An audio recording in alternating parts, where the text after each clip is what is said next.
Keser Shem Tov today. We are on page 61 and we are doing Siman Tet Vav. Me'abesht. Gimel Chenos Hen. So what is Chen? Chen is charm, grace, charisma. And the Baal Shem Tov is quoting Gemara Sota Mem Zayin Amud Aleph and says that there are three types of grace. One type of grace is a place bestows grace on its inhabitants, right? So if people live in a beautiful place, maybe, they appear beautiful too. The grace that a woman bestows on her husband, a spouse bestows on her husband. So, if she is walking around, hosting people, doing kind deeds, has good midos, right? That makes the husband look good. And the third type of grace is the type of grace that an item bestows on its owner. So if someone's driving around in a beautiful car, let's say, the item is bestowing grace on that person, right? So these are the three types of grace. And the Baal Shem Tov is going to be giving us a deeper meaning into the first type of grace, which is that a place bestows grace on its inhabitants. Be'er Shasta Dechulin, right? So, it's a very short one, but there's a lot of commentary here. And so, we know, we've talked about this in other videos before, especially in the videos about eating, in Biyam Darkecha, that it's our job, and this insight came originally from the Arizal, which is to sort between the good and bad sparks, the holy and impure sparks that are in this world. So, for example, when we eat and we eat properly, we make brachot, we are actually elevating those holy sparks and removing the klipa, the negative aspect, the negative forces from around them. And what the Baal Shem Tov says, or the commentary says, is that it is incumbent on every person to be elevating these holy sparks. And sometimes it's very easy to elevate these sparks. They could be in the apple that's, in your kitchen. Or it could be, you have a business trip and you were sent, 6,000 miles away because you have to pick up some holy spark and elevate it in that place. And so it's a mindset to always walk around thinking, how can I elevate these holy sparks, right? That could be a conversation you're meant to have with someone that changes their life path. Who knows? We are but a tool in the hand of Hashem.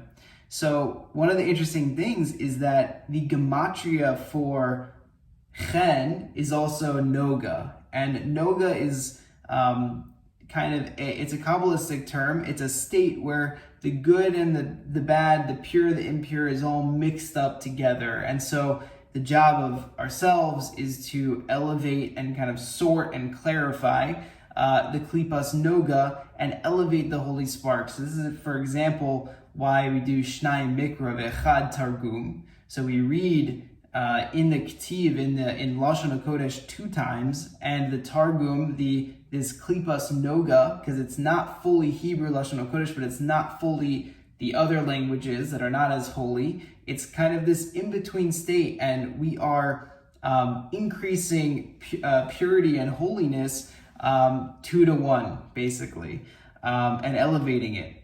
So here's what he says. He says, Kipel kol aretz Yisrael tachtav, ha'aretz asher ata shochev alei lecha et nena.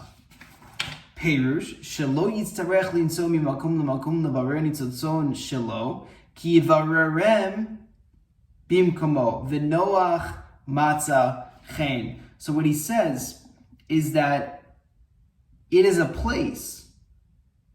It's found in every place, these sparks of holiness.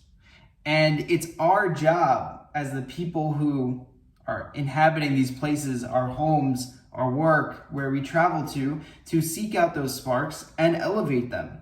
And so what he says specifically about Yaakov Avinu is that he's going to fold the land that's underneath him, his feet, let's say. And I'll just read this pasuk in English. He says, I'll bring the land under you and fold it So you will not need to travel from place to place in order to raise up these holy sparks, right? So that seems like a pretty big bracha, right? So if you could raise the same holy spark, but it's in your home or it's in your neighborhood versus having to travel really far to elevate that spark, that's a blessing. So to speak, Hashem enabled Yaakov. He folded the land underneath him so that he was able to raise up and elevate those sparks in his place, right? And this is also why it says, Noach matzachen beinei Hashem. I believe that's how Parshas Bereshis ends, but please don't quote me there. But it says that Noach found chen, meaning he found the state of Noga and elevated these holy sparks. There's a lot more here. I think I have to think about it more. Hopefully you'll think about it more. There's a lot of different ways you can understand a person's place. Is it your location? Is it your spiritual place? Like, is it more internal? You're finding those holy sparks and elevating them. You should look at Azamra lesson 282 from Rav Nachman about elevating those holy sparks and finding the good points. But I think at a very, let's say, almost Pshat level of the Besht, which is not even Pshat because he's very beyond me,